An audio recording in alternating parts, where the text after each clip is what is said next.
avoiding your cell phone, go on vacation. I mean, 50 years ago, doctors would listen to this and be like, what are you talking about? Like, this is what we're learning in 2015.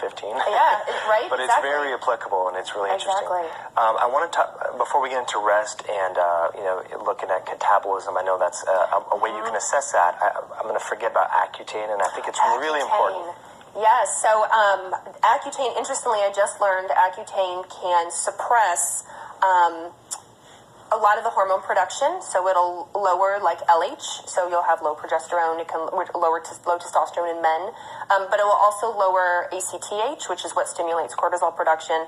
But they think the mechanism behind it is it induces permanent apoptosis, which is death of the cells in the hypothalamus, and specifically also in the hippocampus. And the hippocampus, of course, is where our short-term memory is.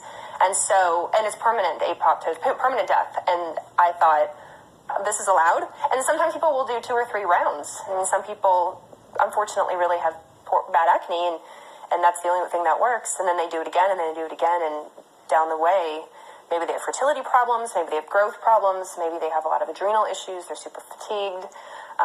It could be really bad.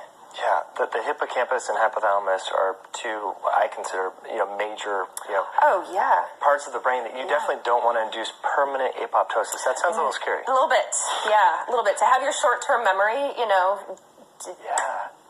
be ruined. I mean, your master hormone center. I don't know. And if you think about it, Accutane is often done younger, right? It's usually teenagers in early 20s, right? When all of that is getting developed, and they're laying down their patterns, and they're getting into their habits, and now you've just potentially ruined it, and it's kind of permanent ruin. Yeah. And so now you're working against that the rest of your life. Wow. But you may not even realize it. Right. Scary stuff. Right. They may think that something is wrong with them, or they're born have a defect, when in reality it's drug-induced, which is really scary. Right. So thanks for sharing that info. Now let's get into anabolism and catabolism. A lot of research is showing that. Yes. So anabolic is when a building. So anabolic are the people